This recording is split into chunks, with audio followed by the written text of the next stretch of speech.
yearly friends, it's Anna. Welcome back to my channel. I am so excited for this video because I'm going to be teaching you in 5 easy steps how to create your own writing schedule. And I'm also going to be creating my writing schedule with you guys today, so it's going to be so fun. This video is actually sponsored by RackOn, so more about them in the rest of the video. However, in this video I'm going to be collaborating with Sarah on YouTube. If you guys don't know her YouTube channel, please go check her out. She's seriously the most beautiful human being ever. She makes such aesthetic and helpful videos and I adore her. She's like one of my favorite YouTubers. In her video, she's going to be talking about how to stick to your writing schedule. So if you maybe already do have a writing schedule, or maybe after this video when you've created your own writing schedule with me, you can go ahead and check out her video. I'll have her video linked down below, but definitely go check her out. She's so cute and amazing and I love her. But anyways, if you guys enjoy the video, definitely subscribe to my channel. And without further ado, let's go ahead and get onto the first step of creating your writing routine. Alrighty everyone, so the first step is to look at the big picture. Look at your year kind of from a bird's eye view and really focus on what projects you want to actually finish by the end of the year. So when 2024 comes around, that seems really crazy, I know. But as soon as that year is there, what projects, what stories do you want to have finished before you move on to the next year? So if you guys didn't know, my goal is to finish 4 books during this year. So I kind of have that big overview goal, and from there we can now kind of figure out the smaller steps and smaller organized goals that we can actually focus on in order to tackle these bigger aspirations. So now what you're going to be doing is you're going to be grabbing your journal, or maybe you have a writing book like me, and this usually is where I put all my plot holes and stuff like that, but I also have a lot of writing goals I put in here as well. And we're going to be writing down all of the projects we want to write during 2022.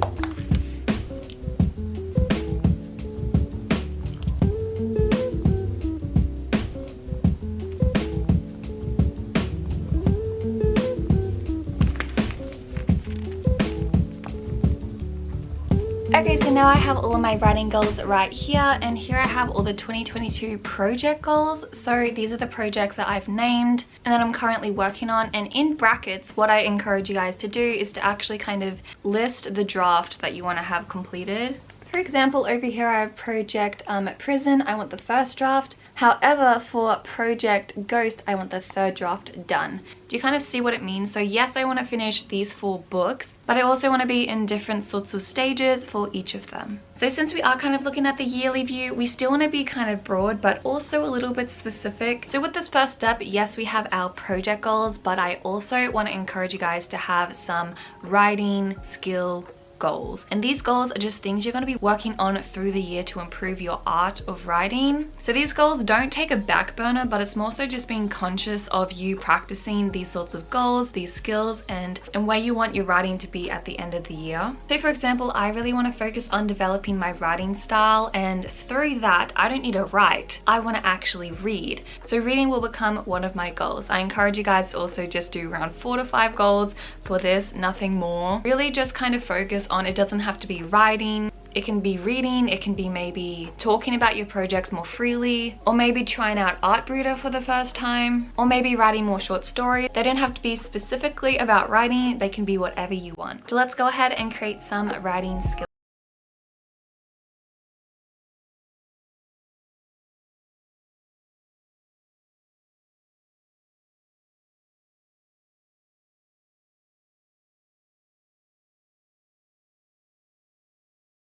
Goals. I think that's really great. So now that we can kind of focus on what we're going to be doing in the months, in the weeks, and in the days in order to achieve these goals. And of course the reason I do this is because we need a writing schedule that will help us achieve these goals. So it's so great that you guys were able to create some goals with me. But this was the first step, and let's go ahead and get on to the second step. Now in the second step, we're going to be focusing on monthly. And I really would love to introduce you guys to RackOn right now because I've been using their 2023 planner to plan out my month of January, and it's been going so well.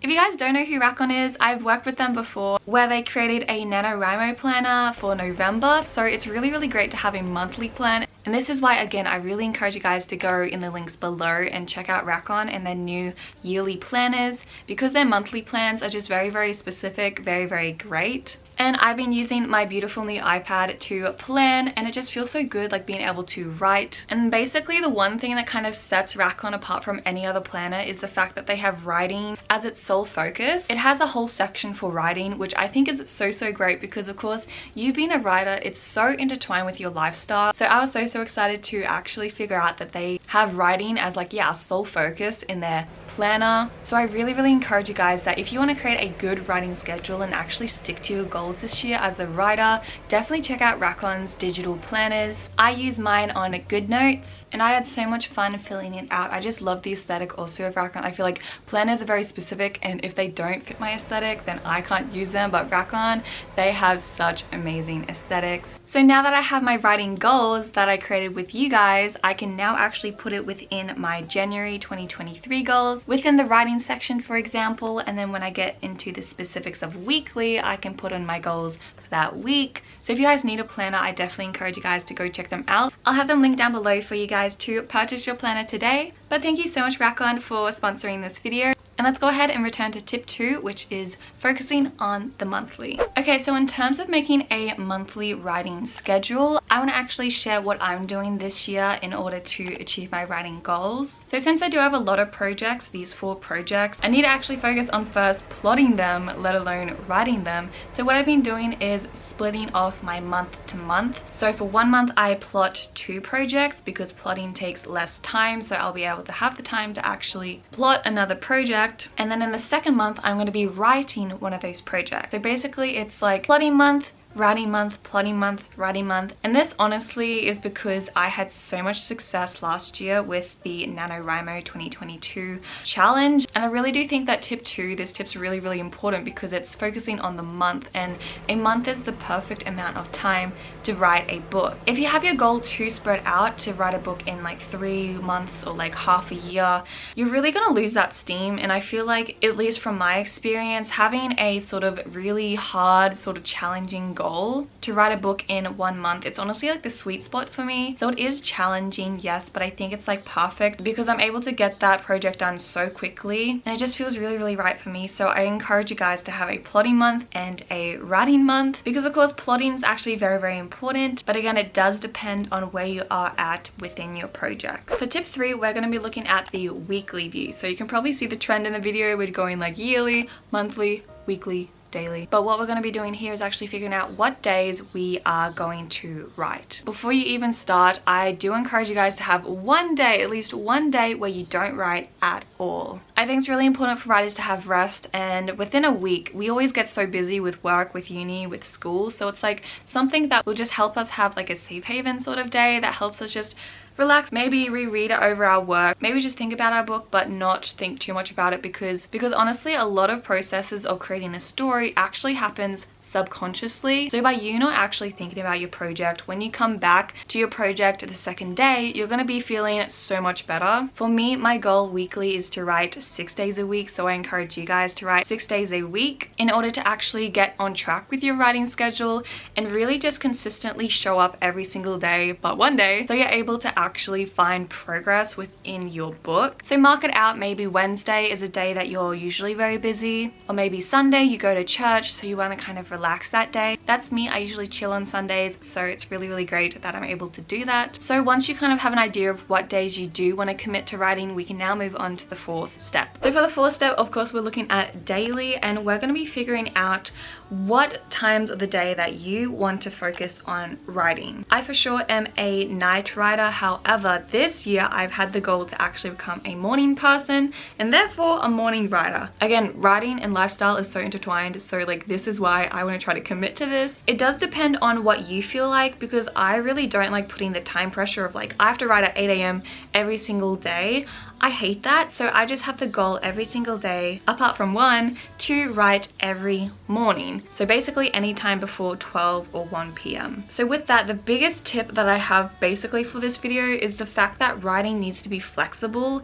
And if you put too much pressure on yourself, for example, write 2,000 words a day, don't do that. Have the goal just to show up every single day and write at a specific time. If you do want to go a bit further than that, I encourage you guys to maybe write for 2 hours, 1 hour, or do like a Pomodoro session, or maybe hit a word count goal. You guys know what I feel about word count goals. I don't really like it because it just puts so much pressure on yourself. And if you're not having a good writing day, or like if you're just working through a project, I think time is a better measurement of progress than word count, but you guys can take what you guys want. So now that you guys have figured out what time of the day you want to write and what sort of goal, whether that be word count or whether that be time, we can now go on to the 5th and final tip. So the 5th tip is actually your routine. What actually happens when you sit down at your desk and begin on your document and on your project, what's going to happen? This can look different for a lot of different people. It really depends if you are someone who, again, likes to just write like me for 2 hours and just kind of go willy-nilly,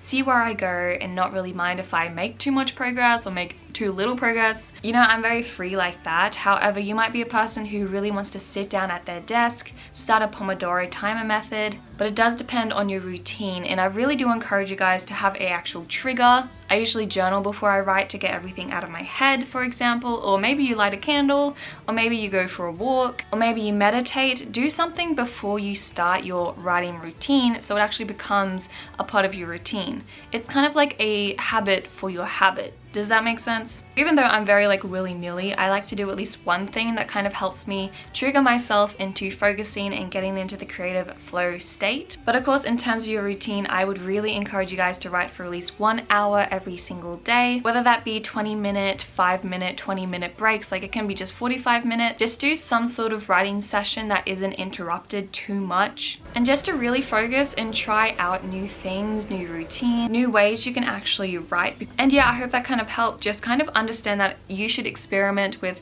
how you write, different writing routines, and really what works best for you. The last thing I do want to add with this routine, the 5th step, is to have a goal as soon as you sit down to actually achieve something. Usually when I sit down, I just kind of write and just pick up where I left off.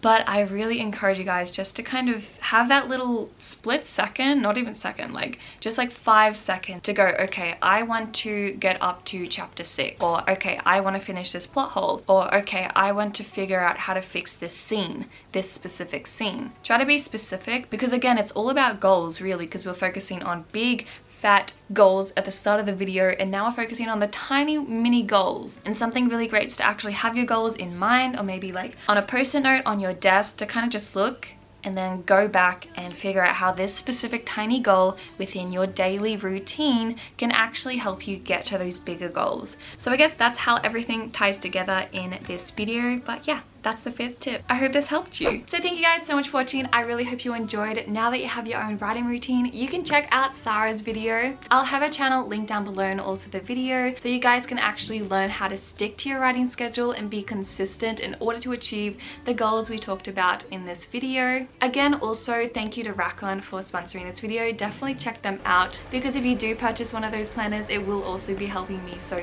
much. But anyways, I really wish you guys luck in 2023 with all your writing goals and your projects, and I'm just so excited for you guys. So thank you so much for watching, and I hope to see you in my next one. Bye.